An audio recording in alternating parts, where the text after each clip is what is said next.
Good afternoon, everyone. This is Alan Murabayashi broadcasting live from New York, the headquarters of PhotoShelter.com, the leader in photography websites. You are listening to episode 55 of the I Love Photography podcast. You might be watching us on YouTube at youtube.com/PhotoShelter, where you can see all the pictures that we're looking at today. Or you might be listening to the podcast by going to iTunes and searching for I Love Photography. Whatever you're doing and however you're getting to us, we're glad to have you here. Today's kind of a special episode, a start of a new era, if you will, because my old co-host, Sarah Jacobs, took a job over at the Business Insider. So we have a new co-host, a great photographer, and a recent SVA graduate, Fernando Gomes. Hey, Fernando, welcome. How's it going? Hi. Good. Tell us a little bit about the photography that you do and the stuff that you're into. I'm into mostly street photography, and I have been since I started doing it at 13 in Switzerland when I got my first camera. I'm originally from Brazil, but I was living in Europe for a while. And then my biggest influence at that time was Cartier-Bresson, and just as a street photographer, that's just the one guy you always look up to. And so I started photographing, trying to emulate what he did, and then I fell in love with the medium, moved to New York to study photography, and it's just been a trip. It's been great. And I shoot on the street every day. I have my camera with me at all times, even now, for some reason. Oh, hey. What kind of camera are you using there? I shoot with a Ricoh GRD.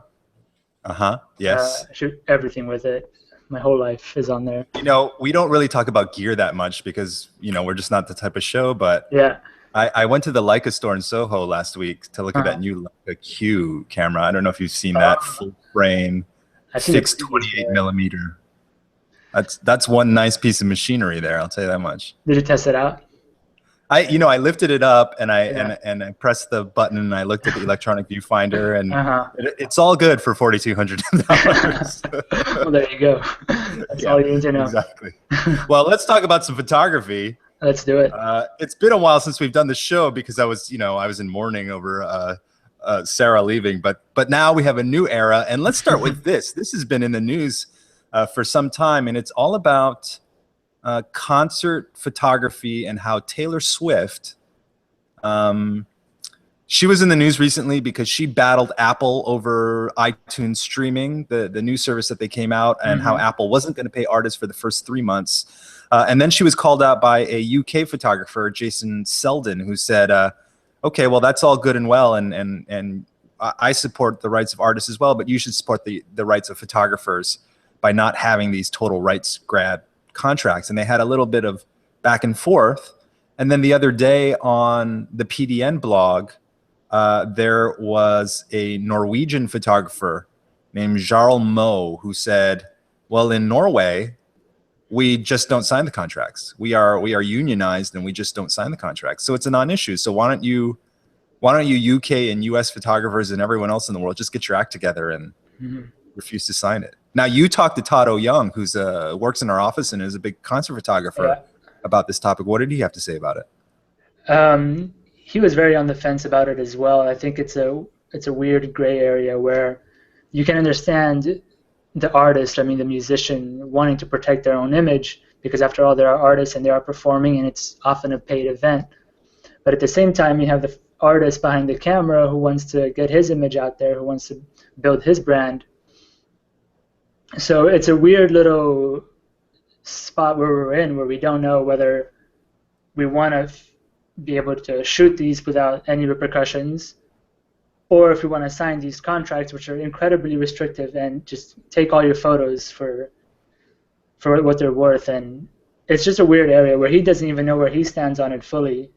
Yeah, Todd and his brother Chris, they're often hired by bands specifically to be kind of the official photographer, and I certainly can understand in that scenario where you have backstage access and you have very intimate access to the artists, and they're paying you a lot of money to shoot this kind of behind the scenes stuff.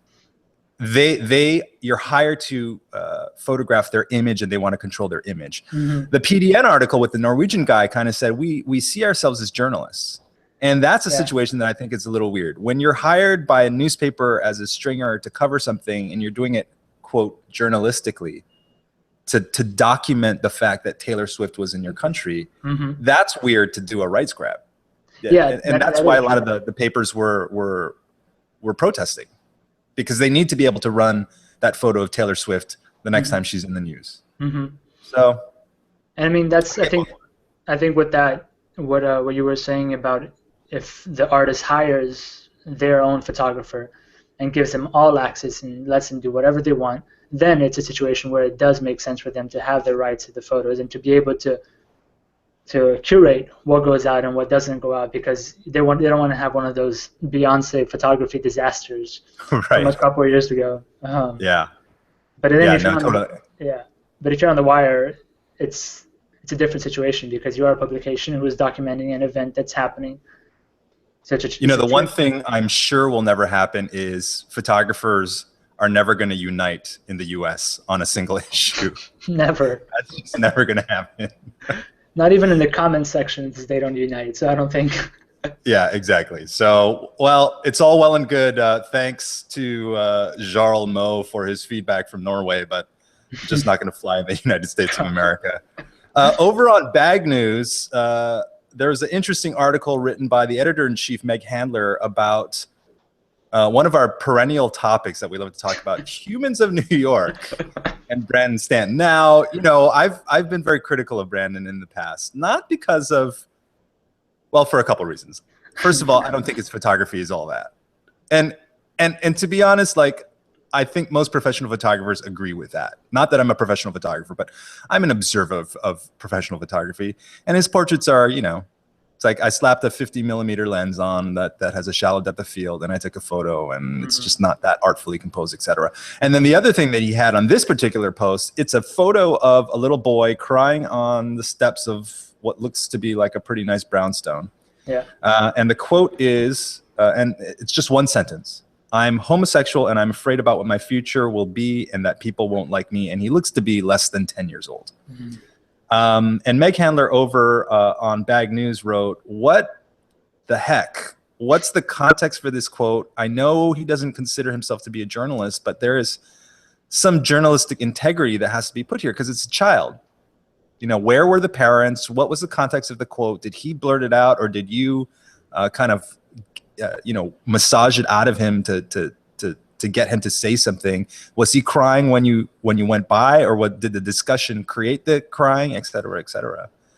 And I had to agree with a lot of it. She wrote some things about how the flower was sensual in the background, which I think is a reach, a little bit of a creative interpretation there.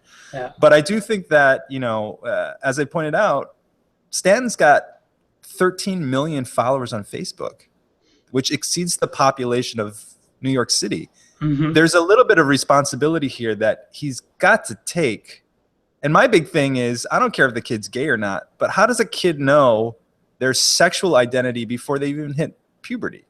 It's one thing to have a gender identification, to be like, I'm 5, I'm a boy, but I feel like a girl. Like, that to me is like, okay, that's cool. But something sexual before they've reached puberty seems very, very weird to me. And I just wonder about, with all this SEO stuff, 10 years, 20 years from now, when I type in gay schoolboy, is this the kid that's going to come up? And what if he's straight at that point? Yeah, I mean, that's my issue with him. With not the gay schoolboy, but with HONY.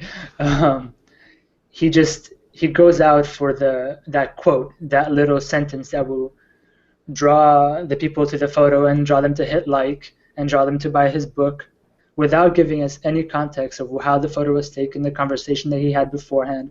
And this is a very big example of that, but he's done it so much before, like when he just straight up just asked them, what is the saddest moment of your life?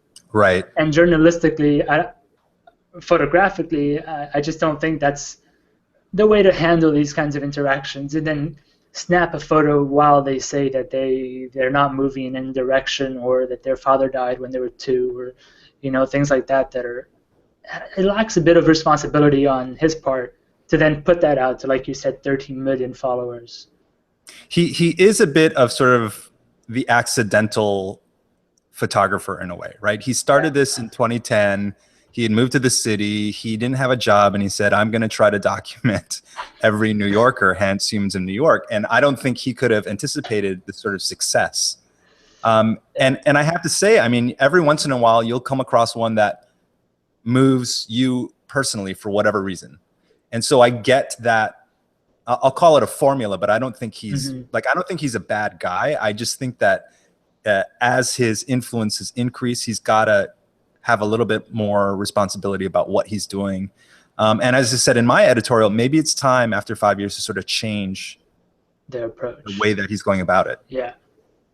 Because, I mean, he was even hired by the UN, and he went to a bunch of countries in Africa, and he kind of approached it the same way, which I think even then that accentuates how wrong it is to go somewhere completely new but use the same approach to get that quote, to get the Western population who are on their iPads scrolling through it to just like it immediately. And right. And what does it even mean that? Like, what we look at things, we like articles we haven't read, we like pictures we barely had time to assimilate.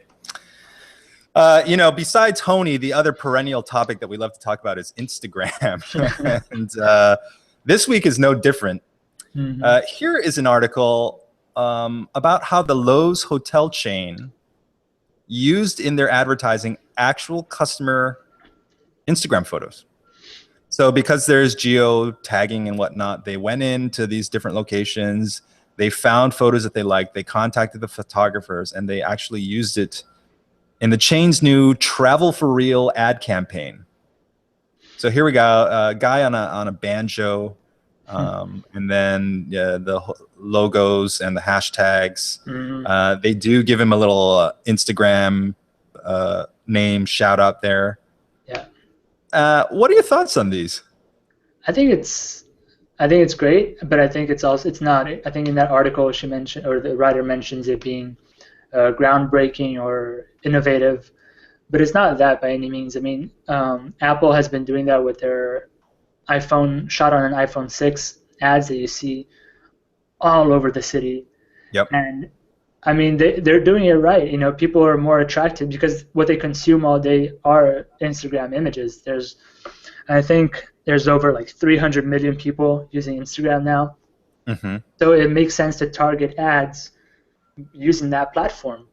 And it's easier for them because they don't have to do any of the work. They don't have to hire photographers or stylists or lighting equipment or any of that. They can just use their own feed in the geotagged locations. Well, I'm going to sound like the crotchety old man, but my problem with this ad campaign is that the photo quality isn't good. And maybe that's, you know, maybe they're going for that. They want it to be sort of not perfect. But, you know, we're looking at this photo of the guy in the banjo. It's poor lighting. It's got a color cast to it. It's grainy. How is this aspirational for anyone? Like, to me, this doesn't make me want to go stay in the hotel. I think it's more relatable. It's more, you know, personal. It puts you into that place because you're used to seeing this kind of like crappy quality images, even though Instagram recently said that they're gonna push the quality to 1080. Yep. But it's just what we consume. So it's so targeted, you know. It's marketing. It's a ploy, and it works. It's an easy way to get people to, you know, use the hashtag and then it drives incentives for them people in the hotel to use that hashtag and try to get their photos on their ad campaigns. I totally get that, and I totally respect that Loews wants to do this. I'm not going to stay at a Loews hotel. This is not resonant with me. But I don't want a guy playing a banjo in the room next to me in crappy light. But at least they give you the Instagram the Instagram tag, which the Apple ads don't do. They just give a first name. Yes. Apple's weird about that, only putting first name and last initial. I don't quite understand that. Here's another article on Wired about how Instagram is transforming professional cooking and how potent food photography has become to attracting new people to your restaurant, especially when you have a hot dish that people are talking about. And, you look at some of these photos that are in this article, and I'm sure, everyone follows at least one or two people that love to photograph food or restaurants and whatnot. Mm-hmm. This to me is effective, but I love to eat. So I love to eat more than I love to stay in hotels. Uh-huh. And I follow a bunch of food bloggers, and I follow a bunch of restaurants and people in the as we like to call the F&B, the food and beverage industry. Right. And I love seeing this stuff. Mm-hmm. This is fantastic stuff. And in a lot of cases, I know we did a piece on Evan Sung, a food photographer here in New York City, who photographed for a Terra restaurant down in Tribeca. And he just made the stuff look so beautiful. I mean, it's beautiful food, it's delicious food, and he made it look as appealing as possible. So this is the type of Instagram stuff that I would want to see. Yeah. I think that out of everything that Instagram has, in all the ways that it has changed photography and different industries, this is definitely one of the bigger ways, especially that this is like the socially acceptable version of picture menus. Something that you usually associate with like crappy Chinese takeout places and like TGI Fridays or something, which are great. Picture menus I've always thought were a great idea, but always terribly executed. You want to see what your food is going to look like before you order. It helps you just like figure out what you want. And it is a funny world where we go into the restaurant and the way the graphic design of the menu, and all the weird words that they use to describe foods and funny names as if we know what they are. Mm-hmm. I mean, I'm sure there's a small percentage of people who know what everything on the menu is, but you're like, what the heck is this? Right. And I mean, it's free publicity for the restaurants and for the chefs, and it kind of incentivizes, better looking plates, I guess, or more interesting looking food. Absolutely. I just wonder whether they're going to cater now to making sure that the food is photogenic versus the food being delicious. I hope that's not the case. Yeah. ESPN released its annual body issue, which is, it's their version of the SI swimsuit issue. And there's always really interesting photos in here. For example, up here in the upper right corner, an American shot putter who is not the typical athletic body that you'd think, because she is huge. And I don't mean that in an obese way. She is a massive person with huge muscles in order to move that shot put, or it's a hammer throw. Some great images in here. The one that I like the most, and I'm trying to see if I can find it, it was actually the Art Strieber took photos of 3 of the Indianapolis Colts offensive linemen. So they're all 6-something and 300 pounds. And I just think that the way that he photographed it was less heroic than the typical image out of the ESPN issue. There's still great photos, but the lighting is hard, but it's on seamless and it's slightly funny. It's got some humor to it. It just resonated with me after so many years of seeing kind of the same beautiful athlete photo that's been typical of this issue. Right. It's actually my first encounter with this issue. I didn't know they did it before, so it was really interesting to look at it. And I mean, comparing it to the SI swimsuit issue is, I don't know about that. The swimsuit issue is ludicrous. Yes. But this, I don't know. I think these are some fantastic photos, and they're shot, in an equal way. Men and women are shot the same. There's no, sexualization of either of them, and they're just really great photos. I personally like the one of Natalie Collin, where she's swimming. Yep. Where she looks like she's part of the water, but you can still see the tan line from the swimsuit that she uses when she races. And I think it's just beautifully shot, and it gives you a look into the different body types in the sports world and everything that they do. But then it also gives you the fun side, like you were showing with those photos. It always reminds me, because of the body type comment. You see, we're so accustomed to seeing one type of body, in the health magazines and whatnot. And we think that's what athletes actually look like, but that's actually what models look like. Right. This reminds me of Howard Schatz's work. He had a book called Athlete, and he photographed all these different types, sumo wrestler to gymnast to basketball player. And you realize how specialized the bodies get to be able to do certain tasks. Yeah. And I've always found this issue to be very interesting. I think when they first did this, Fernando, they used a single photographer. Mm-hmm. And then in the past 3 or 4 years, they finally said, we can't, the cost is ludicrous. Plus, we get this incredible diversity if we use different photographers around the country and around the world. And I love that. I love seeing the different looks and the different ideas that the photographers bring to the table. It's a really, really inspiring issue. Definitely. Yeah. Speaking of bodies. Speaking of them. Here is a exhibition that's actually ended now. But this is a story on Vice in the ID subsection entitled, "Can We Photograph the Female Body Differently?" And there were 2 women, Simone Steenberg and Lolo Bates, masters of photography students who were fed up with the way that fashion represents the female body as passive, weak, and superficial. Obviously not the case with the ESPN body issue. Mm-hmm. But they curated a show of just different ways of photographing what are primarily nudes. And I love it. I think that they're very graphic images, and they're beautiful images in a very non-traditional way. Mm-hmm. And the photographers aren't necessarily all women. They're men and women, and they're just doing their own thing. Yeah, they are, and I think it's a much needed discussion. In art school, that would be a comment that would always come up whenever somebody brought in nude photographs of women, because inherently we have been fed images that cater to the male gaze, and that's something mm-hmm. that has to change, because the target audience should not be the straight white male that it's been for the past 100 years or since the advent of photography. When you were at SVA, did you have a lot of these sort of intellectual discussions around what is photography and sexualization photography, et cetera? Oh, definitely, yeah.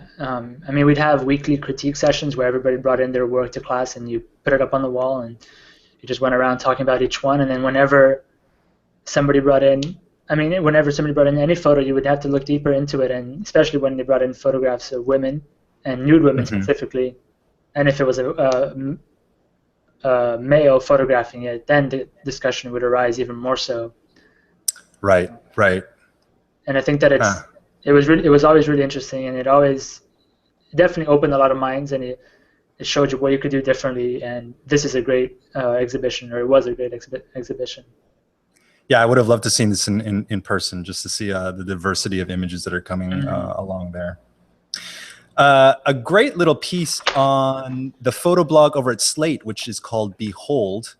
It's about the Tour de France, but it's not about photography of the participants. It's about the people watching the tour, because people line up all over I forget how long this course is. It's 2,000 miles or something ridiculous. Yeah. But Laurent Cipriani has been photographing this project called Along the Road, where he just photographs bystanders watching. This is a very funny photo. We have a photo of a family, and there's a guard over on the left and a family over on the right with 2 teenage children, and one of the kids is wearing a mask and snorkel for no reason. Because there's no water anywhere near the Tour de France. And what I assume is the mom, she's wearing 2 sunglasses. One she's wearing on her face, the other one's on her head. This is a brilliant photo. This is a brilliant photo. I just love this series. Yeah, this was a great photo as well. There's a woman whose blonde hair is being blown into her face, and presumably maybe her child, maybe not her child, kind of sitting in a ditch waiting for people. And there's the field of wheat or whatever is behind it, looking like her hair blowing in the same direction. This to me is like very interesting, exciting photography. It is, and I was thinking about it, and it's really reminiscent of Google Street View photographs. Like Doug Rickard or John Raffman's Nine Eyes project. Except, instead of scouring through Google Street View looking for these scenes, he was actually the car, or the bike in this case, and he was able to get these on the street, zooming past moments that are just untouched, you know. Well, I wasn't going to get into this right now, and we'll try to keep our comments short. But Yeah. since you brought up Google Street View, Yeah. there are artists who appropriate Google Street View via basically curation to create art. Mm-hmm. And I know that you have done some video game photography. Uh-huh. How do you feel about this effective appropriation of images that you, quote, you didn't create as being part of the landscape of photography? Personally, and I may be biased in this, I don't see a problem with it at all. I think that it's, you know, you are, in my case, when I photographed in Grand Theft Auto, in the same way that I was making my own photos, I was paying homage to the designers who built the game. I was saying, you built this amazing landscape, these amazing scenes. Look what I can do with it, and look at what these people can do with it. And so is Street View. Street View is, like, the world is, when you photograph on the street, you're curating the scenes that you see. You're curating the moments that you see. Any photograph that you take is a curation of what's in front of the camera, of what you point your camera at. So this is just another way of doing that. And it's an appropriation, but I don't think that it's not photography, as many people have criticized these works for. I just think that I think, you know, well, they're not exact analogs, because clearly when you were in Grand Theft Auto, you were looking for scenes. When people curate Google images, I mean, they're looking for scenes, but they didn't actually point the camera.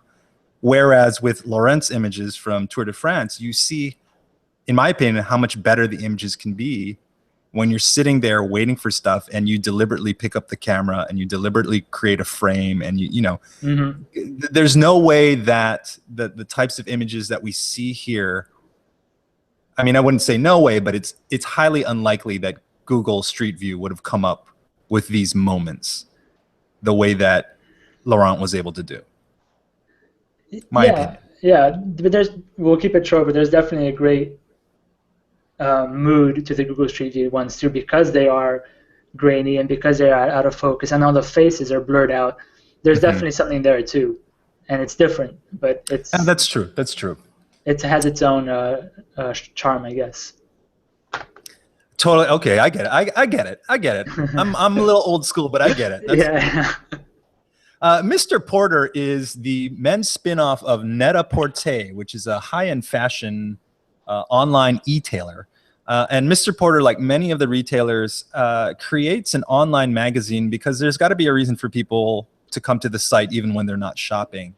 And they have profiled a lot of different photographers, but I came across this profile of Massimo Vitali, who's one of my favorite beach scene photographers. But actually, the funny story about my love of Vitali's photos is actually I was looking for another photographer.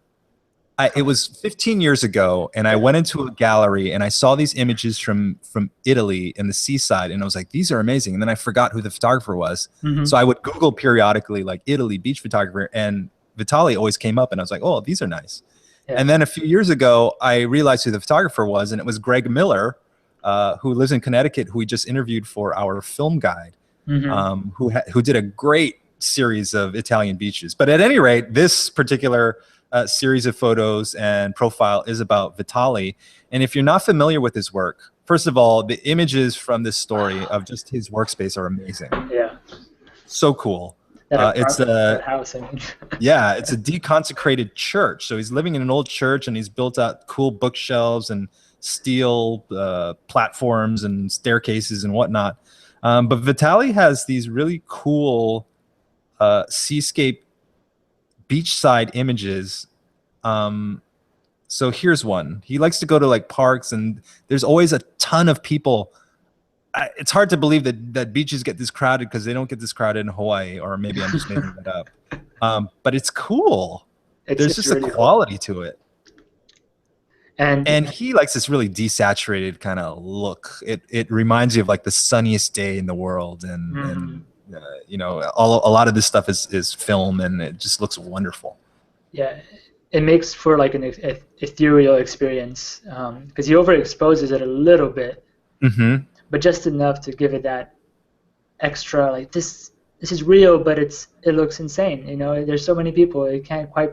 I mean, look at this photo in particular, where everybody's on the rocks and people are jumping in the water, and it's just they look like little tiny figures, and they're beautiful photographs. And I think in the article they were referencing, they mentioned Vitali's influence of the Dusseldorf school, with Thomas Struth being an obvious reference, and you can totally tell this is the Thomas Struth of beaches, and it's beautiful. I think it's a great. They're really great romantic images. You just want to pack up your bag and go to Italy and go hang out in some rock pool or something. And he has some great insights about photography itself. And, you know, he says that he alludes his work or his process to finding the complexity of the thing in the scenes that he sees. And he also mentions that he hates when people call his work beautiful or ask him where was this taken, because that completely misses the point of the work. And I think he's very learned about his work too. It sort of reminds me of Richard Mizrak's On the Beach, although he did that from overhead positions.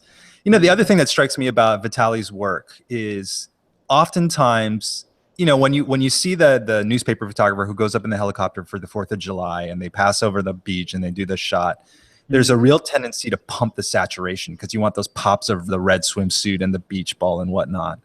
And it's kind of nice to see a desaturated, slightly overexposed photo that ends up looking like white sand. I mean, the whole thing just reminds me of white sand. It looks more like what you would see if you're at the beach yourself. Yeah, and you took your sunglasses off after, and you're like, whoa, it's right in here. That exact moment. We pass a lot of animated, I say GIFs, but I know it's technically GIFs. We pass a lot of animated GIFs around in the office for fun. And there certainly is a history of animated GIFs being used for humor. But we have seen in the past few years the rise of what's known as the cinematograph trademark. And some people are actually using the animated GIF as a more serious art form, if you will. And Brandon Tauszik has been over in Oakland, California, and photographing barbershops there and creating these really interesting animated GIFs of the barbers, black barbers cutting their customers' hair. And there's because they're looped and they're in slow motion, or they appear to be slowed down a little bit. There's a very meditative quality to it, and it makes you wonder why more people aren't experimenting with these, what I've seen referred to as the slow portrait or the animated portrait. Super interesting. What's your academic take on this stuff? My academic take, I think they're beautiful. I think that they provide, you know, a quiet intimacy to these scenes, you know, but which you would normally expect to be very loud and very fun and crazy and fast and moving and all that. But these are little moments, and I mean, it reminds me a little bit of Harry Potter photos, but just in the way that they move and look at you sometimes. But they're beautifully shot, and I don't know, they're very interesting. And he is, I think he mentioned in the article that he is an outsider. You know, he's going to these, I think, mostly black neighborhoods and African American barbershops, and he's a white, shy guy who comes in with like 15 people, and just they're all looking at him like, why is he here? You know, he's not supposed to be here. But he talks to them and he tells them what he wants to do, and the results are beautiful. I mean, that photo that we're looking at on the right of the older man with the light just hitting his hand and all the stacked books behind him. But that's only totally Dumbledore. That's your Harry Potter guy right there. That's my Harry Potter guy right there. Yeah, I mean, these are really, it really is a hybrid between a still image and video, and successful in a way that those two styles of photography aren't. Like, these are very resonant for me and makes me want to try them, although I don't think I have the patience to actually do it, but they're so, they are hypnotic. There's apps for it. There's this one app thing called Cinematograph where you can do that really quickly, so you can try it out there. It's pretty fun, and this is a new way. And I mean, barbershops have been photographed numerous amount of times, or numerous Yeah. amount of times. And this is an interesting new approach to it, definitely. Good stuff. Good stuff. We talked about the Brandon Stanton HONY kid, the gay, as we're calling him, the gay schoolboy. And I wrote an opinion piece on the blog at blog.photoshelter about it. And one of the things that I referenced at the end was Gabriela Herman's project called The Kids. And I said about it that if Stanton was a really great photographer and he took a journalistic approach to it, he would come up with this project. And the reason why Gabriela did it was her mom was gay, and she was sort of in denial about it and wouldn't talk to her mom for a while. And at some point just came to terms with it, and then sought out other children of LBGT parents and came up with this incredible set of images and stories that have a lot more context around them. She includes the audio file. It's not one sentence. She's not trying to be provocative with, a soundbite. She's trying to tell a story. And the photos are lovely. They are. This is at thekids.gabrielaherman.com. This is one of my, I love, the reflection in the window and whatnot. Did any of these images really resonate with you here? They did. They really did. And they did because they're not as in your face about it as HONY that we were talking about. I really like this photo in particular. There's a lot about this that interests me. His mom. So this is interesting, where his mom's, plural, split up because his biological mom fell in love with a man. That's, I think, the reversal of what the initial images were about.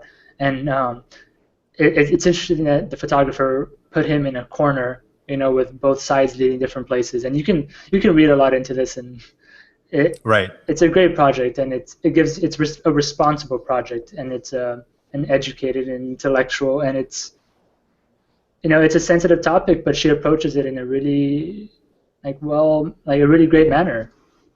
It's interesting, Fernando, that this photo resonated with you with the kind of light side and the dark side in the corner, because I'm looking at the background that you're on right now, and you kind of set it up yourself. I don't know if you noticed that.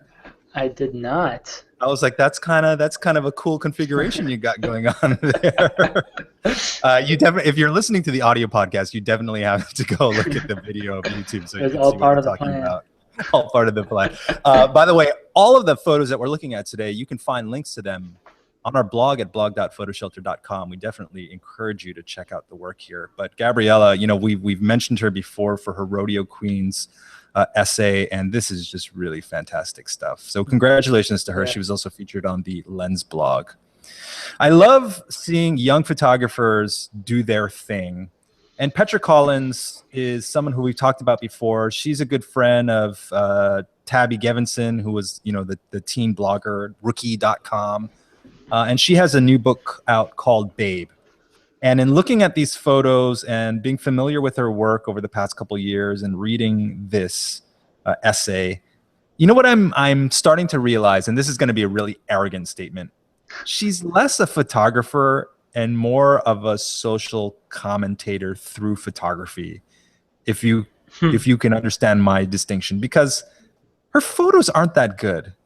I mean, they're not good in a technical sense. Let me say it that way. Her photos are not good in a technical sense. She has access to things, and she has a way of capturing life that I think is fairly unique to her. But I'm never blown away by her photography. I'm more blown away by what she's saying with her photography.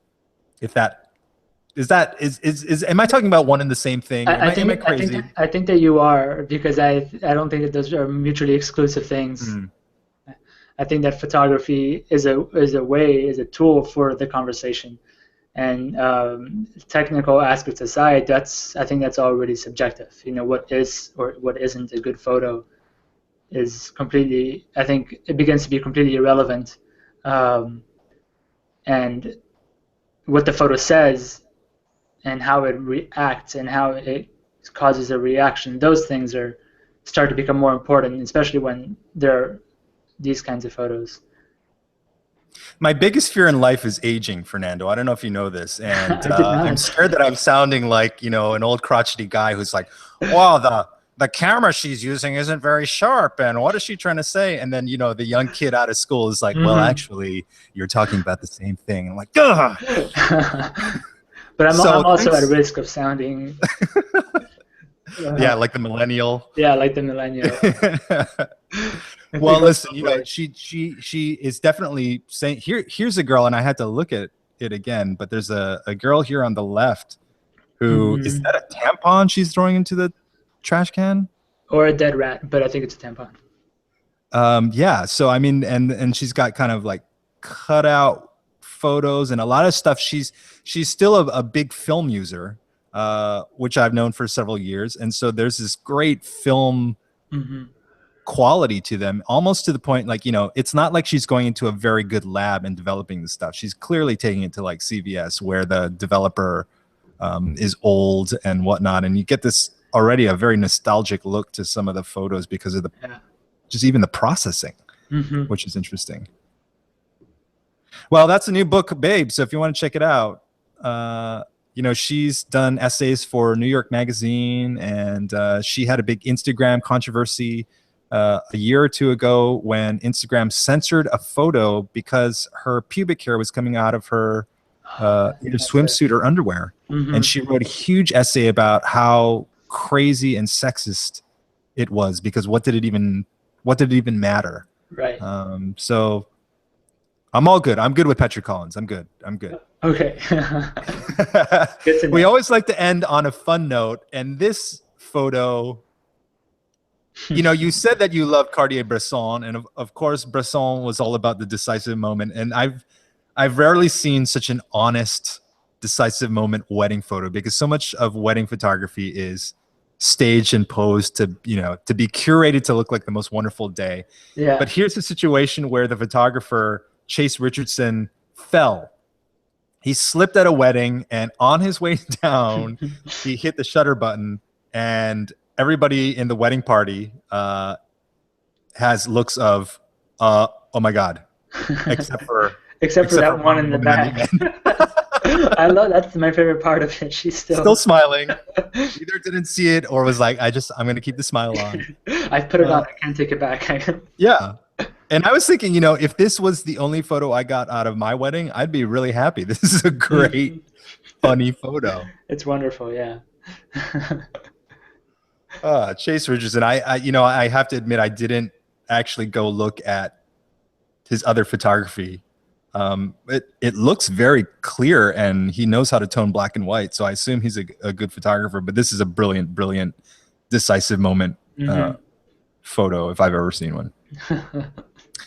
Well, Fernando, you survived the first encounter with I Love Photography. How you feeling? Feeling great. Yeah? You want to do it again sometime? Most definitely. Sounds good. Let's do it. I love talking about it. If you ever have anything that you want us to talk about on the show, you can always tweet at us with hashtag PhotoShelter or hashtag ILP, which stands for I Love Photography. Everything we've talked about today will be on the blog at blog.photoshelter.com in a few hours, and you can always watch the video and listen to the audio podcast if you can't get enough of our sexy voices. But for Fernando Gomes, this is Alan Murabayashi. Thanks for joining us. We'll see you next time. Thank you. On I Love Photography. Bye-bye.